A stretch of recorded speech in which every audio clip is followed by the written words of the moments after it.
시해대였으나 서금이워 그러나그니 다 이절임유워 겨울에 타여 어른 타여 주노 스크이트 부르르 남편을 querem churiuni.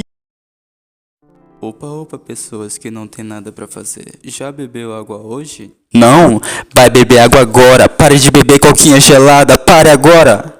Você que é otaku fedido, que passa o dia inteiro assistindo anime e não levanta nem pra ir ao banheiro. Cara, eu te odeio. Tô brincando, eu amo você.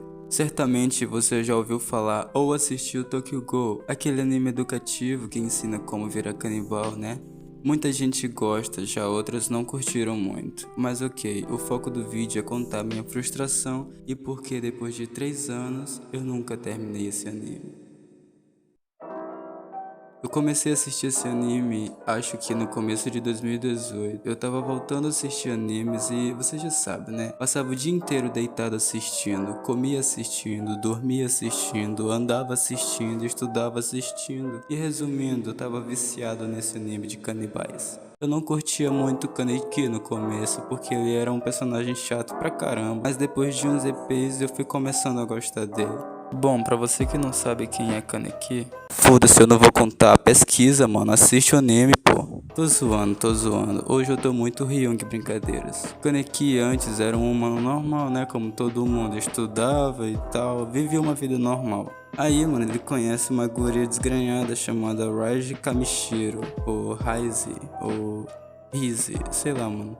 Aí eles começam a sair, né, mas ela queria mesmo era comer ele, mano. Aí no dia que ela atacou ele, aconteceu um acidente e as ferragens lá, ó, no lugar onde eles estavam, caíram nela e acabou morrendo, né. O Kaneki também se machucou feio e precisou fazer um transplante de órgãos, mano. E adivinha qual que foi usado? É isso mesmo, o da Rise. Nisso, ele vira um gol de um olho, mano. Que tipo assim, no anime, se tu é um gol com 2 olhos, tu é um canibal qualquer, né? Não serve de nada. Mas se tu tiver um olho de gol, tu é tipo o canibal, tu é o fodão.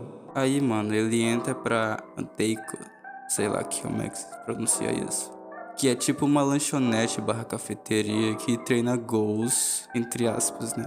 E o dono é um cara velho lá, mó legalzinho, eu gosto dele. O Kaneki entra como garçom, aí ele aprende a viver como canibal disfarçado, ficando conhecido como Gantai, que no caso é tapa-olho, né? Você que não sabe japonês. Você é burro, você é muito burro. Aí, mano, ele é sequestrado pela Aogiri Tree e é torturado lá por um tempão, mano. E no meio disso ele evolui, ele fica fodão. E eu pensei, nossa, agora ele tá fodão, ninguém vai mais parar ele. Mas aí ele faz uma coisa que eu fiquei tipo muito puto, mano. E fez eu desistir de assistir. Ele entra pro próprio grupo que sequestra ele e tortura ele, mano. Vai entender, né? Aí ele faz uma pose de fodão e se despede da touca e vai embora. Assim acabando a primeira temporada, mano. Aí eu sei, né, que é besteira, sei lá e tal. Mas, cara, isso foi decepcionante pra mim. Até me contaram que ele fez isso pra proteger a galera lá da Antei e tal. Mas eu não aceitei, mano. E foi assim que eu parei de assistir esse anime de canibais. Bom, obrigado por assistir até aqui. Até o próximo vídeo e beba água!